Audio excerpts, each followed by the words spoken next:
Bueno, ¿qué vamos a tratar? Básicamente, de nuevo, desinfección inteligente del agua. Vamos a ver unas consideraciones generales que se toman cuando tenemos un sistema de desinfección y las tecnologías disponibles en la región. Puse más o menos, eso sería Latinoamérica y Estados Unidos, tal vez. En Europa hay otro tipo de requerimientos que ahorita les hablo un poco de eso. Entonces, vamos ahí.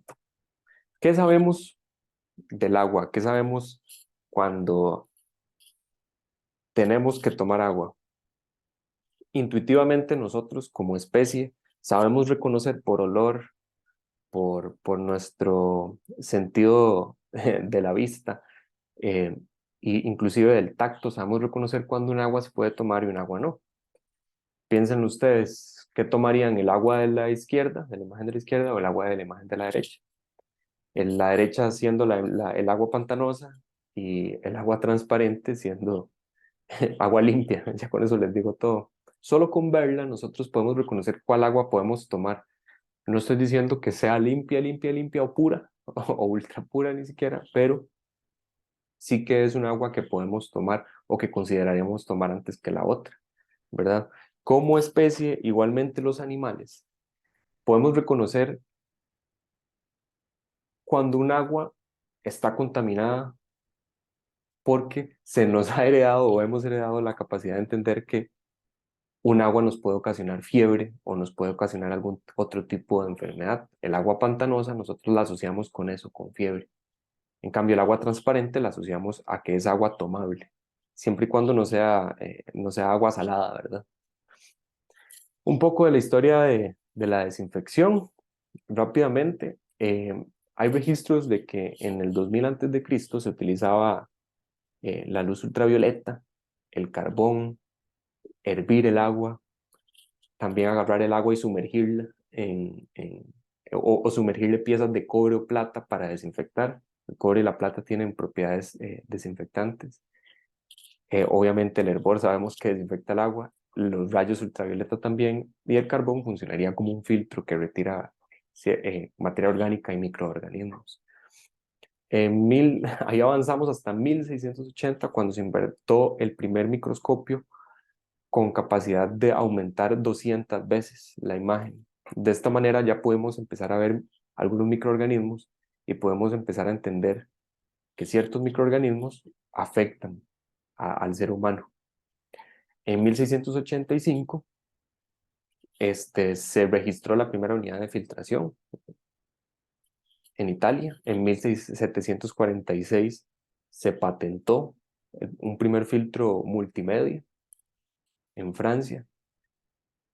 En 1854 ocurrió una epidemia de cólera ocasionada por el agua, que ahorita yo les voy a hablar de eso un poquito más. Y en 1900 se hizo amplio uso de desinfectantes ya en agua potable. Ahorita vamos a ver eso.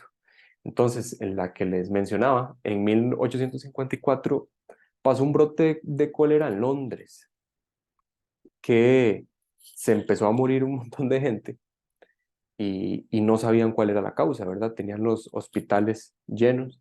En ese momento, Londres era la capital del mundo, por decirlo así.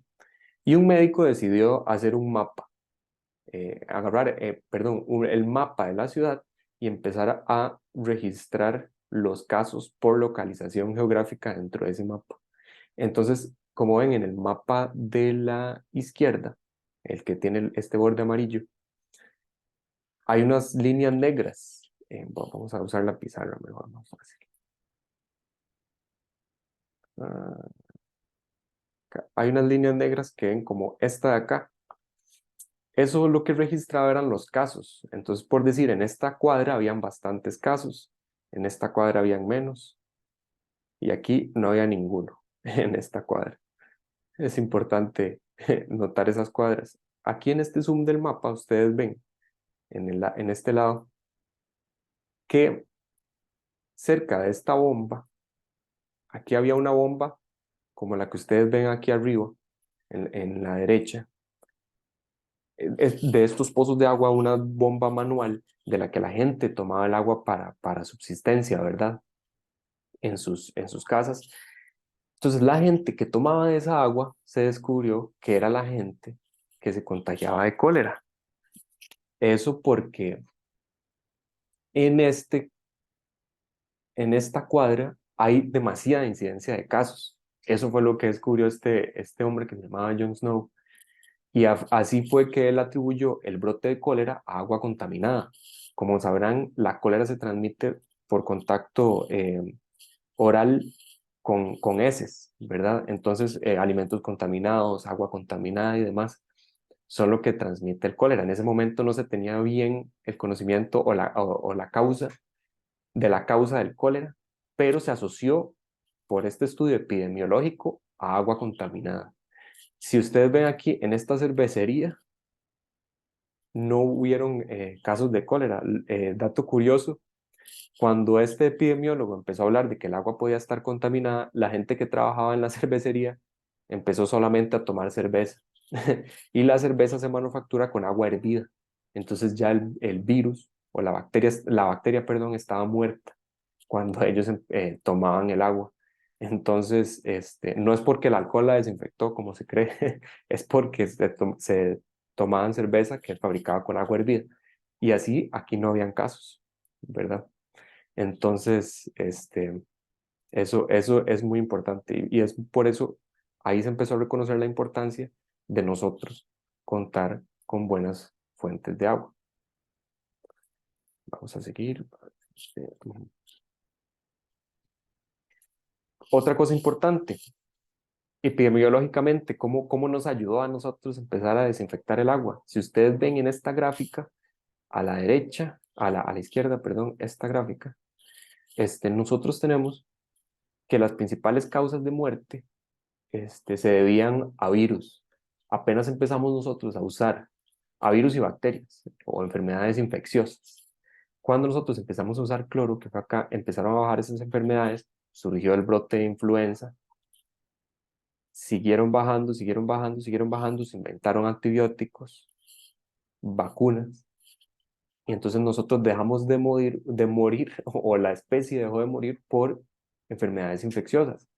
Si ven en estos gráficos de acá también, estos gráficos de barras, en 1900, las causas de muerte en Estados Unidos, ¿por qué en Estados Unidos? Porque ahí se registra, ¿verdad? En otros lados del mundo tal vez no tenemos tantos datos como de Estados Unidos. Entonces, en 1900, las principales causas de muerte, si ven aquí, neumonía, tuberculosis, diarrea, y de cuarto, enfermedades del corazón, infartos, enfermedades del hígado y demás. Las primeras tres son enfermedades infecciosas. Si nosotros nos vamos a 1997, pues casi un siglo después, vemos que las principales causas de muertes ya no son enfermedades infecciosas, sino que es enfermedades del corazón, cáncer, infartos, enfermedades pulmonares, ya no son enfermedades infecciosas las que como especie nos atacan, sino son enfermedades ya propias de nuestro organismo y fisiología, ¿verdad? Es muy importante eso. ¿Por qué? Porque eso se debe a la desinfección del agua. ¿Okay? Entonces nosotros necesitamos agua desinfectada para mantener nuestro estilo de vida como estamos acostumbrados. ¿Qué es la desinfección entonces? La desinfección es el tratamiento utilizado para reducir patógenos a niveles aceptables. A niveles aceptables es muy importante esa frase. La desinfección no es lo mismo que esterilizar, ¿verdad? Esterilizar implica la destrucción de todos los organismos vivos en un cuerpo, hablemos de un cuerpo de agua.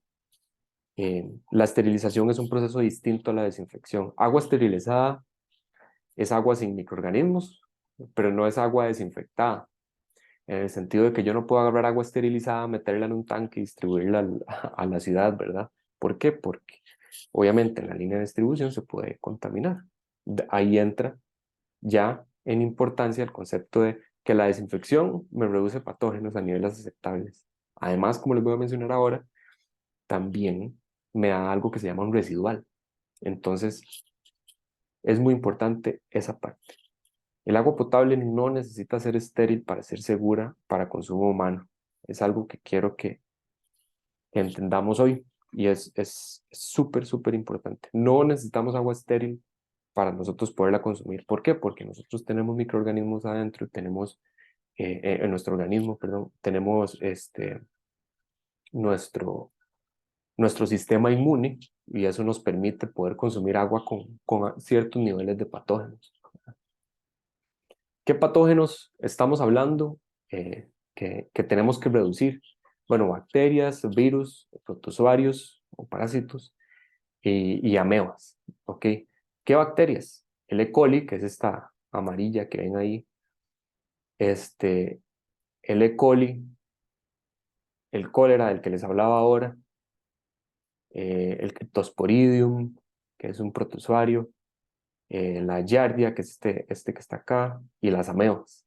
Nosotros ocupamos reducir todo eso para poder consumir nuestra agua, ¿verdad? Nosotros necesitamos tomarlos en cuenta. Por eso fue muy importante el invento del microscopio, para poder reconocer esas cosas. Regulación nacional e internacional, eso es lo que nos da los valores aceptables no solo de patógenos, sino de ciertos residuales, de cantidad de iones que tiene que tener el agua, el olor, el sabor, la turbiedad. Entonces, en Costa Rica, nosotros tenemos el reglamento para la calidad del agua potable, que es ese número. Y en Estados Unidos hay 3. ¿Por qué pongo Costa Rica y Estados Unidos? Son muy similares y ambos son bastante rigurosos para la región. Si los comparamos, por ejemplo, a estándares europeos, ya el estándar europeo es un poco más, bastante más riguroso. Sin embargo, en Estados Unidos y en Costa Rica tenemos buenos estándares. En Costa Rica tenemos buena calidad del agua. En Estados Unidos no tanto, pero ellos tienen sus buenos reglamentos para referencia. ¿Cuáles son las propiedades de un buen desinfectante? En América. Lo pongo en América porque en Europa es otro caso. En América debe destruir los patógenos, que es lo que yo mencioné. Nosotros necesitamos reducir el número de patógenos en el agua. Debe reducir los patógenos en un tiempo práctico y con una dosis económicamente viable. Muy importante. Debe actuar efectivamente a la temperatura del agua a tratar. O sea, no, si tenemos un agua caliente, nuestro desinfectante sirve o no, si tenemos agua fría, eso es lo que tenemos que evaluar cuando lo vamos a usar. Debe ser efectivo a distintas calidades del agua, muy importante, y además a diferentes pHs. Ahorita les menciono por qué. No debe ser tóxico, obviamente. ¿Por qué? Porque el agua es el primer alimento. Nosotros todos tomamos agua. No importa si no tomamos agua pura. Todos tomamos agua en refrescos, en cerveza, en cualquier tipo de bebida hay agua. Debe tener sabor. ¿Por qué? Porque debemos reconocer excesos de desinfectante por medio del sabor. Igualmente del olor. Debe ser económicamente viable, debe ser fácil de almacenar y transportar, debe tener un manejo fácil también o seguro. Debe ser fácil de determinar su concentración, eso es sumamente importante. ¿Por qué? Porque no podemos echar el desinfectante en exceso, no podemos dosificarlo en exceso. ¿Por qué? Porque puede afectar nuestra salud y además puede afectar las propiedades organolépticas del agua. Y el último, que es el 10º, y me lo puse en moradito, debe proveer un residual. Eso es de suma importancia por lo que les hablaba ahora. Nosotros tenemos toda una línea de conducción de agua, entonces requerimos que tenga residual para que ese residual se vaya peleando, digámosle así, con los microorganismos que se encuentran en el camino. ¿Okay? Algunos métodos de desinfección de agua. Esta tabla se trata varios métodos, tal vez no vienen algunos. Yo después ahorita les voy a mencionar otros 2, además de estos. El tratamiento térmico, la radiación ultravioleta, la filtración, la cloración, el ozono y el dióxido de cloro son métodos utilizados para la desinfección. En Latinoamérica, el ozono y el dióxido de cloro no son tan comunes. Aquí en Costa Rica ya hay varias aplicaciones de dióxido de cloro. El ozono es comúnmente utilizado para embotellar el agua, ¿verdad? Porque no altera el sabor ni el olor del agua, como ven acá. Y además su vida media es muy baja, entonces él destruye microorganismos y luego él se convierte en oxígeno y no, por eso no afecta al agua. Ok, entonces vamos a ver el tratamiento térmico, sus principales cualidades, o, o, o por eso puse acá diferentes para distintas aplicaciones. Si nosotros ocupamos solamente destruir bacterias y consumir el agua, en cuestión de corto tiempo en un corto plazo, vamos a nada más a requerir que destruya bacterias libres y que no altere el sabor del agua. Por ejemplo, entonces el tratamiento térmico ahí no serviría. Qué sé yo, cuando usted va o está en algún lugar y solo le preocupa que el agua esté desinfectada o no, usted generalmente la hierve, es como intuitivo. La radiación ultravioleta, similar al tratamiento térmico, sin embargo, me da seguridad al manipular. La radiación ultravioleta lo que usa son equipos, unas lámparas que van en la línea, el agua pasa por ahí y el tiempo que el agua pasó por ahí destruyó todos los microorganismos, o la mayoría. Filtración, la filtración similar a la ultravioleta para distintas aplicaciones, distintos métodos, ¿verdad? La filtración lo que hace es retener microorganismos, a veces con mismos microorganismos que hay en el medio filtrante, por ejemplo, cuando tenemos medios como antracita, ahí se crea un biofilm, que ese mismo biofilm mata otro tipo de bacterias, el agua sigue y el agua va purificada hasta cierto punto o desinfectada hasta cierto punto. La cloración, ya ahí vemos que empezamos a tratar con bacterias que están en biopelícula, que también me ataca, por decirlo así, o me elimina bacterias que están libres en el agua. Eh, el cloro en este caso sí afecta el olor y el sabor del agua, ¿verdad?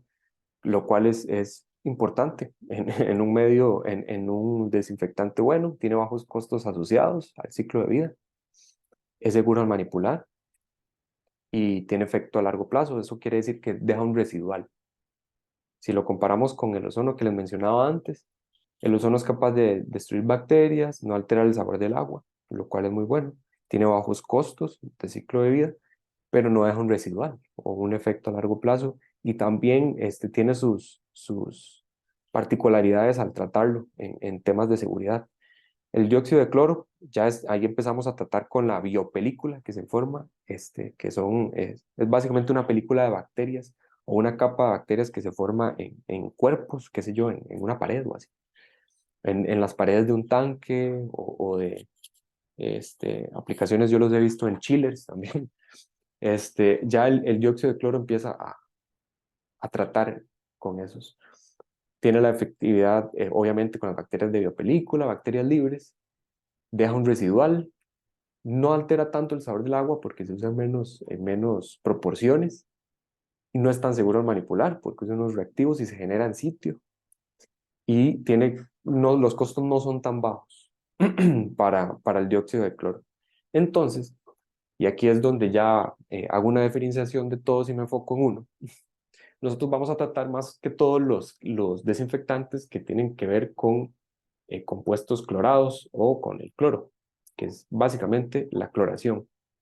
Dióxido de cloro no tanto. Cloración, entonces vamos a ver desinfección con clorogas, con hipoclorito de sodio, hipoclorito de calcio, ¿verdad? Porque este desinfectante, si ven, cumple casi que todos los requisitos de un buen desinfectante que les mencioné antes. Tiene bajos costos, seguro, tiene residual, sí altera el sabor del agua, o sea, tiene olor y sabor, es muy importante eso, y es eficaz contra las bacterias. Entonces el cloro generalmente es el más aplicado, es el más utilizado en la región y en casi que todo el mundo podría asegurar. Entonces, acá.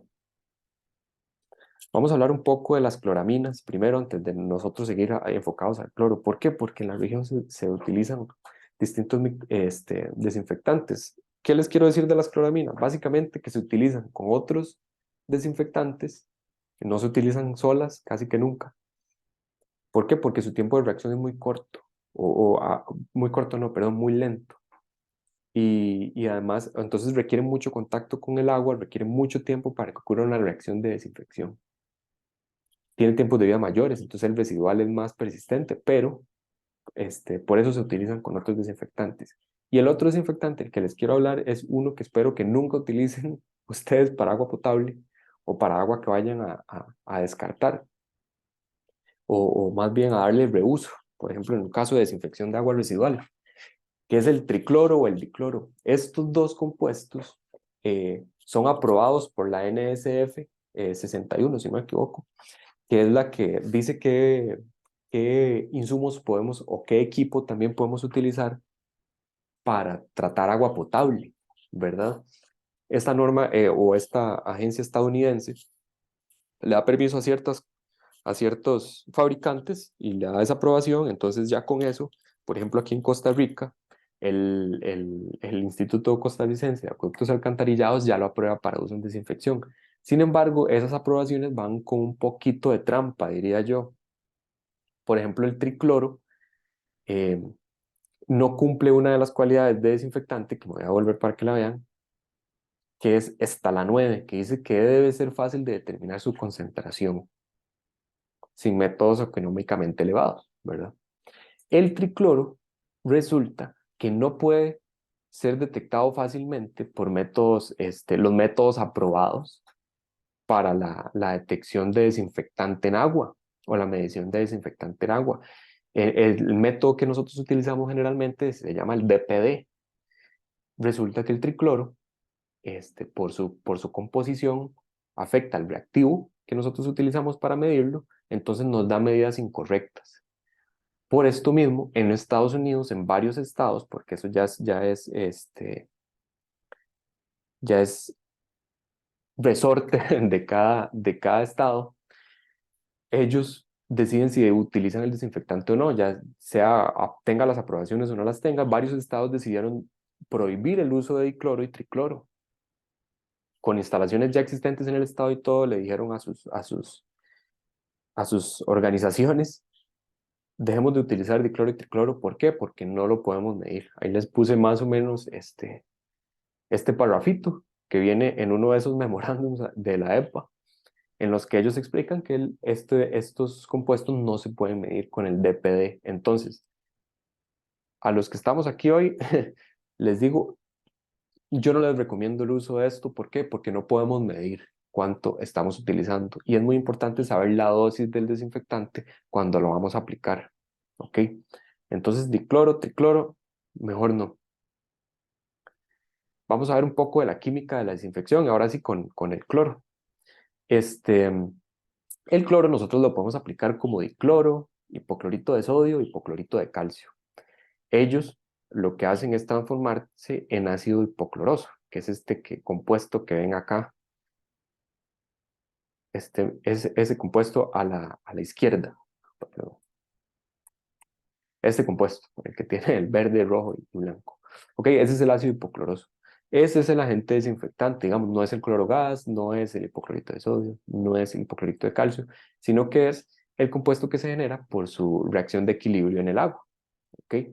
Entonces, si ustedes ven acá, tenemos la disociación de nuestro cloro o nuestro compuesto de cloro, esta reacción, a nuestro agente desinfectante y dos iones, que es básicamente ácido clorhídrico, pues, pero en muy bajas concentraciones. ¿Ok? El ácido hipocloroso se disocia dependiendo del pH, tiene un equilibrio en el agua él también, con esto, su ion de hidrógeno y su ion hipoclorito. ¿Ok? Entonces, este ion hipoclorito no es tan desinfectante como el ácido hipocloroso. Entonces, lo que nosotros queremos tener en el agua es ácido hipocloroso, ¿verdad? Esta reacción depende del pH, entonces necesitamos tener un pH saludable en nuestra agua para que nuestro agente desinfectante sea efectivo. Como ven que dice acá, el ácido hipocloroso es entre 80 y 100 veces más efectivo contra el E. coli, por ejemplo, que el ion hipoclorito. ¿Ok? Entonces, importante. No queremos tener este ion, sino queremos tener el ácido hipocloroso. El cloro libre es la suma de esos dos. Entonces, como les dije, la desinfección con cloro libre depende del pH. Vamos a ver una curva de eso. Que lo tenemos. Entonces, si ustedes ven en esta curva, a ciertas temperaturas, 0 grados, 20 grados, si bien no varía tanto. Esta reacción, el equilibrio, depende del pH, ¿verdad? Esta reacción, la que me da el desinfectante y lo que no desinfecta. No desinfecta, digamos así, sí desinfecta, pero no tanto. Ok, entonces, por ejemplo, si yo tengo un agua, sigamos esta línea azul, si yo tengo un agua con un pH de 6.7 o 6.8 y yo dosifico cloro, cualquier tipo de cloro, la mayoría, o por lo menos el 88%, va a estar en forma de ácido hipocloroso, o sea, el agente que sí me desinfecta, ¿ok? A 0 grados. A 20 grados va siendo más o menos el 83%, acá, a este pH de 6.8. Si yo, si el agua mía o el agua que voy a desinfectar tiene un pH más alto, digamos de 7.8, todo lo que yo dosifique desinfectante, realmente mi agente desinfectante real va a ser un 48% de lo que yo dosifique a 0 grados. Y a lo mismo, o más bien más bajo, sería a 20 grados, sería más o menos esta intersección acá. Sería 40% de lo que yo dosifiqué es lo que me va a desinfectar. Entonces, de nuevo, el cloro libre es la suma de esos dos. El cloro libre me dice cuánto tengo de cloro, sí, pero cuánto me está desinfectando, no. Yo tengo que hacer esta relación con el pH. ¿Ok? Entonces, el pH es de suma importancia en el agua que vamos a desinfectar. De nuevo, a pH más altos, si ven acá, todo lo que yo dosifique de cloro, su capacidad de desinfección va a ser menor. ¿Lo ven? Imagínense si yo tuviera un pH de 8 a 20 grados, apenas un 25% de un 23% sería agente desinfectante, ¿ok? O sería mi ácido hipocloroso. Es importante que se lleven eso también. La desinfección depende muchísimo del pH. Otras formas de cloro, además del cloro gas, ¿verdad? Tenemos el hipoclorito de calcio, que es de calcio, que es este de aquí abajo, y el hipoclorito de sodio. El hipoclorito de sodio es líquido y el hipoclorito de calcio es sólido, ¿verdad? Entonces, generalmente las sales de hipoclorito son más fáciles de manipular. Entonces, por eso se utilizan más en acueductos más grandes, se utiliza clorogas, porque si no, tendríamos que tener estañones muy grandes de hipoclorito de sodio, por ejemplo, o cantidades muy altas de hipoclorito de calcio en polvo, ¿verdad? Entonces, lo que tratamos es, para cada aplicación que utilizamos. Generalmente estas sales de hipoclorito aumentan un poco el pH porque están en soluciones básicas, ¿verdad? Y su poder de oxidación es menor que el del cloro gas, esto por cinética pura. El mecanismo de acción del cloro libre básicamente lo que hace es destruir o afecta el funcionamiento de la membrana bacteriana, lo que hace que ella deje de poderse nutrir, ¿verdad? Entonces ya se muera. Después inhibe algunas enzimas, desnaturaliza el ADN del microorganismo, afecta la permeabilidad, que es un poco va con lo de la membrana. Y tenemos algunos virus que son bastante resistentes al cloro, entonces tenemos que tenerlos en más tiempo de residencia o usar otro tipo de desinfectante. ¿Qué factores afectan la eficacia de la desinfección? Rápidamente serían la dosis, la fuerza reactiva, los microorganismos que tenemos en el agua, la temperatura, el pH, presencia de otras especies reactivas. Con eso me refiero a si tenemos iones que reaccionan con nuestro ácido hipocloroso, por ejemplo, o nuestro ion. Si tenemos compuestos orgánicos que reaccionan con ellos y generan subproductos. Entonces, el desinfectante que yo estoy dosificando en el agua ya no se está usando para desinfectar, sino para reaccionar con otras cosas. Turbiedad, la turbiedad afecta bastante. El tiempo de contacto, cuánto tiempo dejo yo que el desinfectante haga o tenga su reacción en el agua, su reacción de desinfección. Y la dosis, que ya lo mencioné. En cuanto a esas especies reactivas que les mencionaba, hay algunos subproductos que son generalmente subproductos orgánicos, ¿verdad? Si tenemos materia orgánica en el agua, estos subproductos se nos van a generar. trialometanos, ácidos aloacéticos, alacetonas, hidratos de cloral, cloropicrina, aloacetonitrilos. Eso es básicamente. Si ven todos lo reconocemos, este es cloroformo, un trialometano. Eso no es muy bueno tenerlo en el agua. Entonces nosotros tenemos que cuidar qué compuestos orgánicos tenemos en el agua también para el proceso de desinfección, no solo el pH, sino los compuestos orgánicos. ¿Por qué? Porque no queremos tener subproductos. Generalmente estos subproductos no son buenos para nuestro organismo, ¿verdad? También con cloraminas, tenemos subproductos, con el dióxido de cloro tenemos subproductos y con el ozono. O sea, no solo tenemos subproductos con el cloro libre, con cualquier oxidante tenemos subproductos. Esta tablita muy rápidamente, lo que quiero que vamos aquí es que la demanda de cloro es función de las características del agua, la concentración del oxidante y el tiempo de contacto, ¿verdad? Básicamente quiero que se dejen eso. Yo el cloro que aplico, él me reacciona con cosas que están en el agua, digámosle cosas que están en el agua, me genera trialometanos, cloraminas y otras cosas. Entonces el cloro que yo voy dosificando se me va por esta curva, que lo que quiere decir es cuánto residual real estoy teniendo. Tengo un punto de quiebre y ya luego empiezo a tener residual, que yo al final quiero tener residual, ¿verdad? Residual de cloro. Entonces, primero dosifico cloro para desinfectar, para reaccionar con otras cosas que tiene el agua, y luego ya es cloro que va a ser residual. El cloro se degrada, la concentración del cloro obviamente se reduce con el tiempo. ¿Por qué? Porque él reacciona con varias cosas y también, de nuevo, se degrada. Entonces, yo no puedo desinfectar un tanque de agua, por ejemplo, un tanque de agua potable, un tanque de agua de reuso, y esperar a que el cloro esté ahí toda la vida o que esa agua esté desinfectada. Generalmente, si ustedes ven acá, en esta tabla, aquí, después de un día, 2 días, ya no tengo residual de cloro. Entonces, nosotros tenemos que tomar eso en cuenta. Si desinfectamos un tanque cuyo tiempo de residencia del agua va a ser muy grande, o el tanque que tenemos en la casa, por ejemplo, si tenemos un tanque de agua, no podemos tomar esa agua. Tenemos que hervirla después, tenemos que pasarla por filtros o tenemos que desinfectarla. De alguna manera tenemos que dosificar más cloro. ¿Por qué? Porque esa agua que está estancada más de un día, 2 días, ya no tiene residual de cloro. ¿Ok? El cloro se degrada.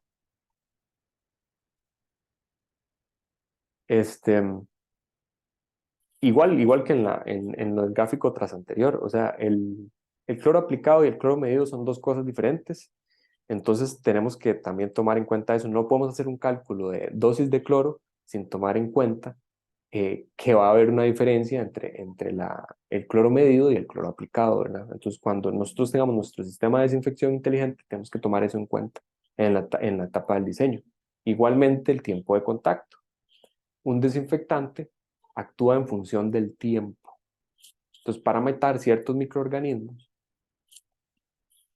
usted tiene que dosificar y darle tiempo para que ese desinfectante llegue a destruir ese microorganismo. Entonces hay algunas tablas que me dicen a cierto pH cuánto tiempo de contacto tengo que dar para que el desinfectante actúe. Entonces, el agua para desinfectar o para un diseño de sistema de desinfección, nosotros tenemos que tomar en cuenta qué microorganismos tenemos. Aquí, por ejemplo, les puse una tabla de Giardia que es bastante difícil de destruir. Entonces, a ciertos pHs, ¿cuánta inactivación logramos? Tengo un cierto residual, ¿cuánta inactivación logramos? Y ahí me va dando tiempo, me va dando una constante que se llama que se asocia al tiempo de contacto. Estas tablas, cualquier cosa, están en las normas que yo puse arriba en la presentación de la EPA de Estados Unidos. Entonces, si ustedes ven, ellos tienen muy buenas normas y bastante basadas en ciencia. Es importante entonces el tiempo de contacto para la desinfección. Entonces, ¿cómo se desinfecta de manera inteligente? Ya vimos lo que requerimos de un desinfectante, ya vimos lo que nosotros tenemos el agua, un montón de consideraciones que tenemos que tomar, pH, compuestos orgánicos, la temperatura del agua inclusive, si dejo el residual o no, si el desinfectante tiene olor o no. Pero entonces ya una vez que nos decidimos por un desinfectante, ¿cómo desinfectamos de manera inteligente? Nosotros tenemos procesos de tratamiento para desinfectar. No es simplemente llegar y dosificar un desinfectante, ya vieron que no es tan fácil. Entonces, por ejemplo, en este, en este proceso, nosotros tenemos acá que tomamos agua superficial. Nosotros necesitamos monitorear la materia orgánica, que es esto que dice aquí, TOC, que es el carbono orgánico total. Necesitamos monitorear el pH, la conductividad, los sólidos suspendidos.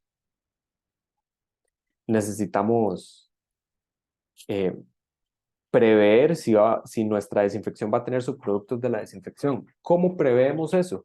Bueno, para eso desinfectamos de manera inteligente. Si nosotros medimos el carbono orgánico total, podemos saber si tenemos compuestos orgánicos que vayan a reaccionar con nuestro desinfectante. ¿Ok? Si tenemos cadenas de carbono que van a reaccionar con nuestro desinfectante, con nuestro cloro, y nos van a generar metano. No, metano no, cloroformo más bien. Nosotros ocupamos saber si tenemos cadenas de orgánicos que reaccionen y nos generen esto, ¿ok? Entonces, para eso monitoreamos el carbono orgánico total. Ustedes me dirán, bueno, no he visto plantas de tratamiento que monitoreen el carbono orgánico total. No hay tantas, no hay tantas como debería, pero sí ya hay bastantes. Entonces, sí se da, claro, ¿por qué? Porque tenemos fuentes muy variables en calidad en la región. En Costa Rica antes no, pero ya está variando bastante la cantidad de orgánicos en nuestras fuentes de agua potable, sea subterránea o agua superficial, ¿verdad? Entonces, monitoreamos eso para asegurarnos de que cuando desinfectemos vamos a generar la menor cantidad de subproductos. Así también nosotros sabemos si nuestra fuente está o no contaminada con un monitoreo inteligente.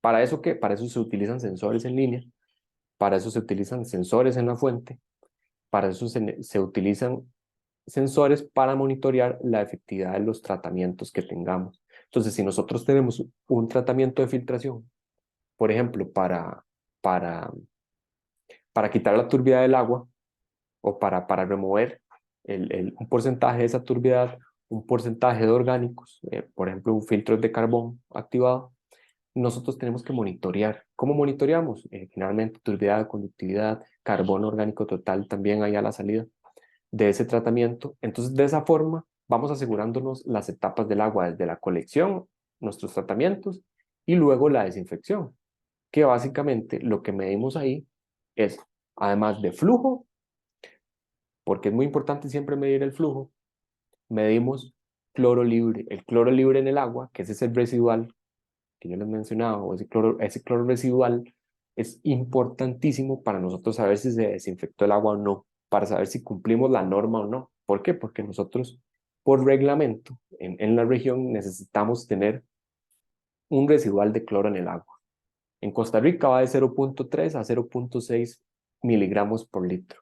Entonces, yo necesito que mi sistema de desinfección no solo me desinfecte el agua, sino que me deje un residual de 0.6, máximo 0.6 miligramos por litro, mínimo 0.3 miligramos por litro.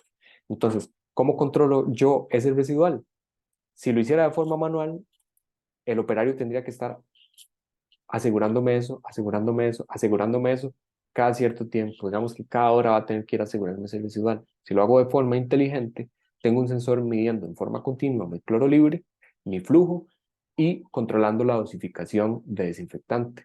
¿Cómo se controla esa dosificación? Básicamente una señal sale de estos sensores y va, qué sé yo, a una bomba dosificadora o a un sistema de dosificación de cloro, gas, por ejemplo. Entonces, es muy importante desinfectar eso. Y ahora, ¿qué hago yo con todos estos datos? Obviamente, aquí yo detecto cambios, acá yo detecto cambios y la efectividad del sistema, la eficiencia del sistema, aquí yo detecto y controlo Entonces es muy importante nosotros tener esos análisis disponibles para analizarlos. Un sistema de desinfección inteligente tiene que ser capaz de recolectarme esos datos, ojalá de guardármelos en la nube, y debe ser capaz de analizar datos como con Machine Learning o dando la disponibilidad para que el operario, el ingeniero, pueda analizar esos datos. ¿Qué hago yo si detecto si mido 1000 datos al día y no los tengo disponibles? Básicamente yo voy y me paro al frente de mi transmisor, me paro aquí, lo mido y lo apunto en una bitácora. ¿Qué diferencia hay de que yo vaya a medirlo y no tenga esto? Casi que ninguna. Entonces es importante nosotros tener un sistema que interconecte todos estos datos y me los guarde, me los almacene y ojalá me los suba a la nube, ¿verdad? Eso es muy, muy, muy importante. Nada hago con los datos si no los utilizo. Nada hago con que estén ahí en una bitácora. Entonces, eso es lo que nosotros tomamos en cuenta cuando tenemos un sistema o instalamos un sistema de desinfección inteligente, al menos nosotros en HOH Consultores. Nos preocupamos por la instalación, la implementación, el mantenimiento y la disponibilidad de los datos. Casi siempre en la región nos quedamos hasta acá.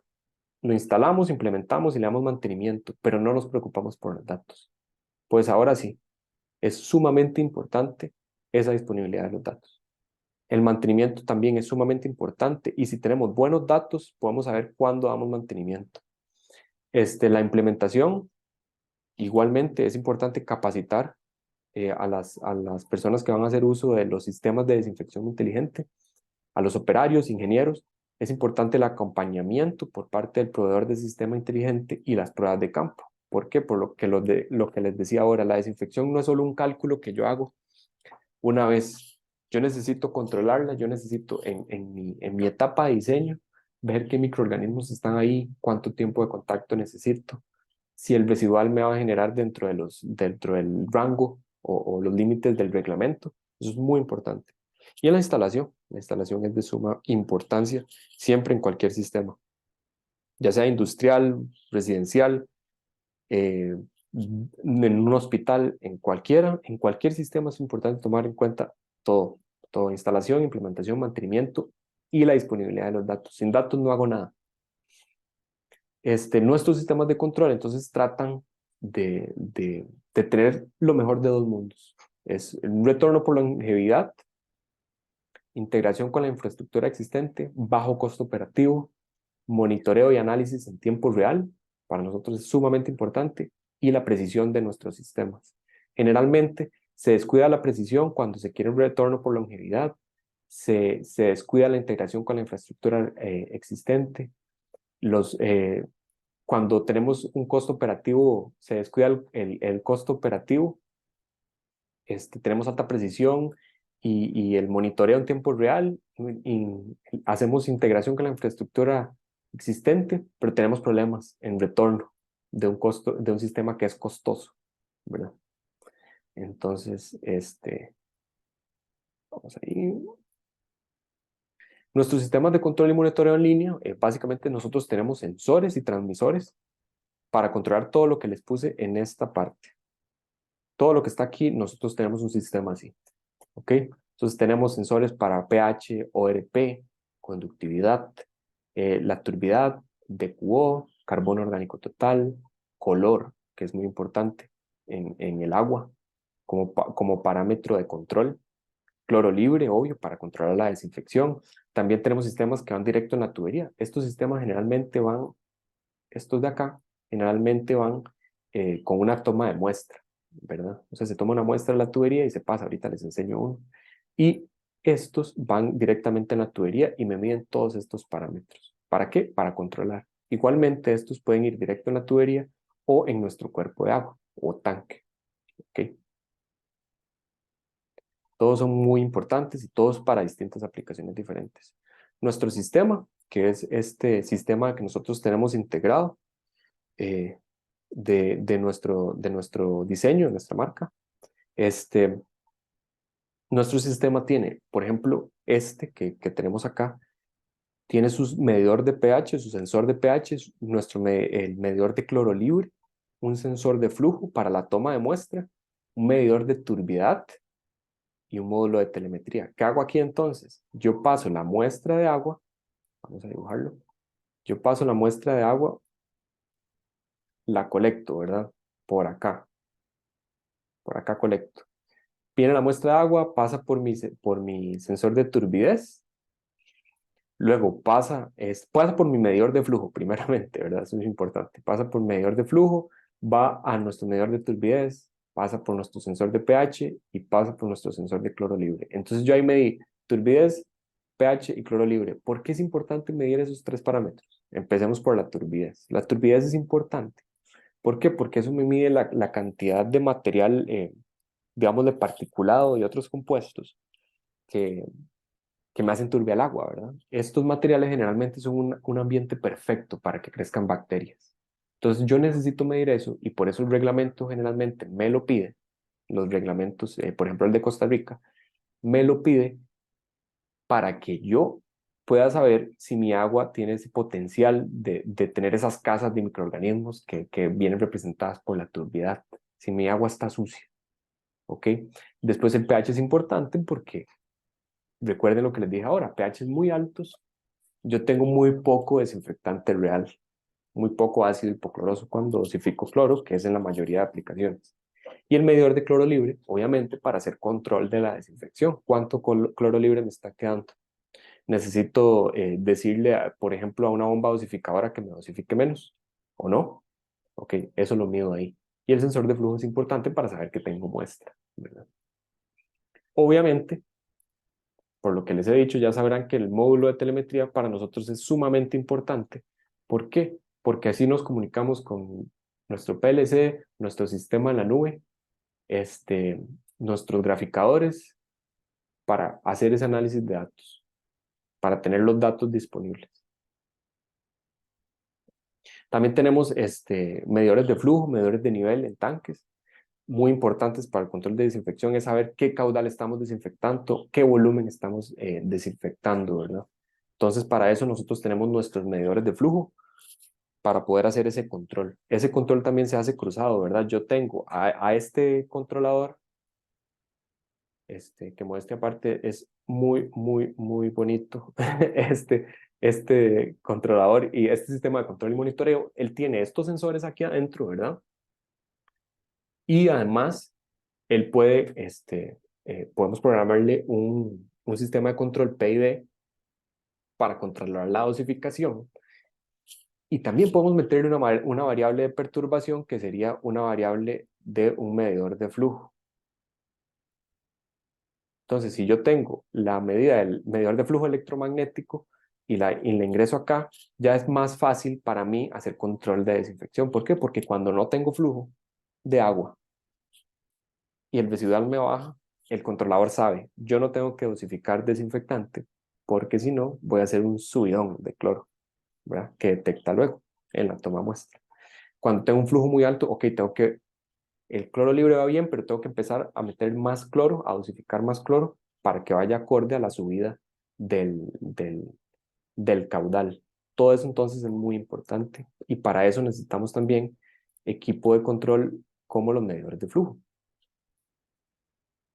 como estos, medidores de flujo electromagnético con buena precisión, confiables, que vayan en línea. ¿Okay? Y los datos, ya les he ido adelantando esto. Para nosotros los datos es muy importante, entonces lo que hacemos generalmente es tener nuestro sistema de colección de datos en la nube, de graficación en la nube, inclusive de análisis. ¿Para qué? Para que usted pueda tener reportes disponibles, para que tenga los datos en tiempo real y pueda detectar tendencias en su sistema de desinfección. Es muy importante eso con los datos. Perdón, acá tengo una pregunta que dice, ¿cuál es el tiempo de respuesta para variación de dosificación de cloro? Me imagino que lo que está preguntando Jesse es, ¿cada cuánto me varía el control? ¿Cada cuánto me varía el, el residual? Si, por ejemplo, yo dosifiqué cloro en este momento, ¿cuándo veo la variación en el controlador? ¿Y cuándo varío la dosificación? Bueno, eso nosotros nos preocupamos en campo de ver esas variaciones. Para eso uno programa un controlador proporcional, integral, derivativo para tomar en cuenta esos cambios.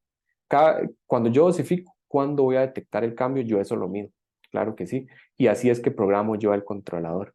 Generalmente usted hace una toma de muestra en un lugar significativo. O sea, yo dosifiqué cloro, por ejemplo, en un lugar en la tubería y 2, 3 metros después ya tomo la muestra. ¿Para qué? Para dejarlo reaccionar, para dejarlo mezclarse en el agua y para ver variaciones en el cloro. ¿Ok? Entonces, todo el tiempo que toma el agua al recorrer esos 3 metros y después la manguerita de la toma muestra, hay que tomarlo en cuenta. Ojalá esa manguerita sea bien corta para tener muestras significativas en tiempos cortos. Entonces, eso lo tomamos en cuenta cuando hacemos el control, esas variaciones. Y cuando hacemos la instalación, por eso es muy importante la etapa de la instalación. ¿Ok? Y para terminar, bueno, los datos, entonces quiero que se dejen eso. Es muy importante tener datos disponibles. Nada hago yo midiendo agua una vez al día o midiendo agua una vez al mes menos, una vez por semana menos, tampoco. Nada hago. ¿Por qué? Porque es una muestra muy poco representativa. Puede que yo por rutina mida agua todos los días a las 8 de la mañana, y todos los días a las 8 de la mañana está bien, pero a las 9:30 de la mañana ya no está bien. Entonces yo necesito medir en tiempo real y necesito tener esos datos. ¿Para qué? Para saber que mi sistema de desinfección es importante. Entonces es importante o es capaz, pues, y eficiente. Entonces es importante controlar esto en cualquier aplicación. Todos tomamos agua, todos. Entonces en aplicaciones municipales, en aplicaciones de reuso de agua residual, en aplicaciones industriales de agua potable, en aplicaciones, por ejemplo, de lavado, es muy importante controlar este proceso, muy, muy importante. Casos de éxito que tenemos nosotros, tenemos sistemas de monitoreo en tiempo real en hospitales, ¿verdad? Lo que tenemos son sensores de flujo, pH, cloro libre, carbono orgánico total. Lo que nosotros hacemos es controlar la desinfección con el medidor de flujo, el cloro libre y el pH, ¿verdad? Para controlar esa desinfección, como les mencioné antes, y monitoreamos el carbono orgánico total para saber si podemos tener subproductos. ¿Por qué? Porque en este caso hospitalario es muy importante no tener esos subproductos. ¿Okay? En sistemas de desinfección automáticos en la industria, algo similar a lo que les enseñé en esta imagen, nuestro sistema con monitoreo de turbidez, pH y cloro. ¿Okay? Y con un medidor de flujo que me dé una variable de perturbación, ¿verdad? Después, desinfección en efluentes de planta de tratamiento de agua residual. ¿Por qué? Porque esta planta de tratamiento usan el agua para el riego, le dan un reuso, ¿verdad? Entonces, es importante controlar la desinfección de esa agua y es importante desinfectarla.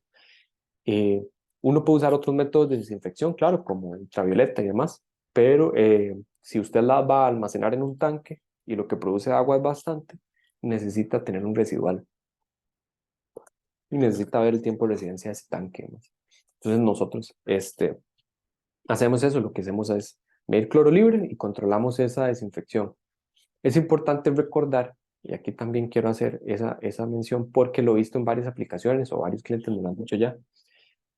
Cuando usted va a reutilizar agua residual, generalmente se piensa que uno le puede dosificar todo el cloro que quiera para desinfectar, porque la quiero desinfectar.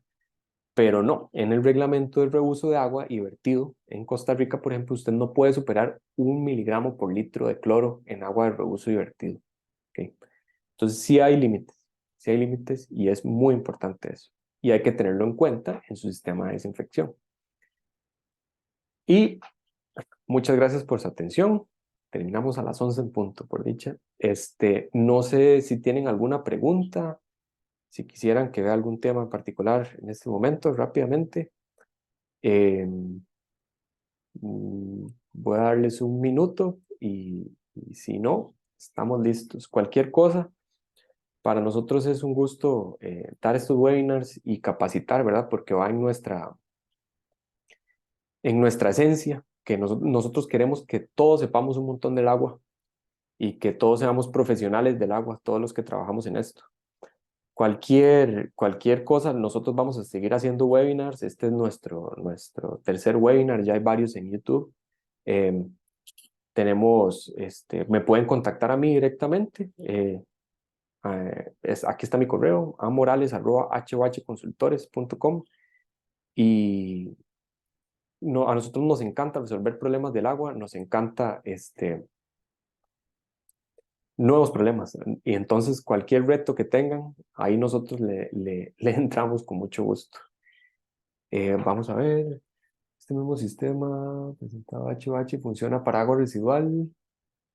¿Hay limitación sobre la calidad del agua para utilizar este equipo? Sí, claro, digamos, si usted va a utilizar agua para reuso, ¿verdad? O va a reutilizar el agua, obviamente ya se asume que esa agua pasó todo el proceso de tratamiento de agua residual, ¿verdad? Que esa agua ya la turbidez no es tan alta, que ya no tiene orgánicos ahí flotando, que su EQ o DBO están eh, eh, acorde a la norma, ¿verdad? Entonces, si es un agua de esa calidad que ya se puede verter en un cuerpo de agua, dígase río o alcantarillado, sí, claro, ahí podemos utilizar uno de estos sistemas. De hecho, en esta aplicación lo que hicimos fue eso, porque este sistema ya iba, ya el agua estaba, ya es el agua de salida. Entonces ya esa agua está tratada. Si lo vamos a hacer al principio de la planta, no tiene mucho sentido, ¿verdad? Que la mayoría de plantas que usan lodos activados y matamos bacterias y demás. Pero si lo hacemos a la salida del agua, tiene todo el sentido del mundo y claro, esa agua transparente y demás. Si hay que hacer un tratamiento de agua, un tratamiento antes para la toma muestra, sería muy corto y no sería generalmente caro. Espero que eso le haya contestado su duda. Eh, con mucho gusto, Jessy. No sé si tienen otra consulta y si no, aquí estamos. Cualquier cosa, yo les voy a enviar la grabación de esta presentación y les voy a seguir enviando invitaciones a nuestros webinars y demás. Esperamos escuchar de ustedes, de sus aplicaciones y ahí tienen mi contacto. Yo soy Andrés Morales y fue un gusto ver con ustedes este tema hoy. Entonces, hasta luego y que pasen un buen día.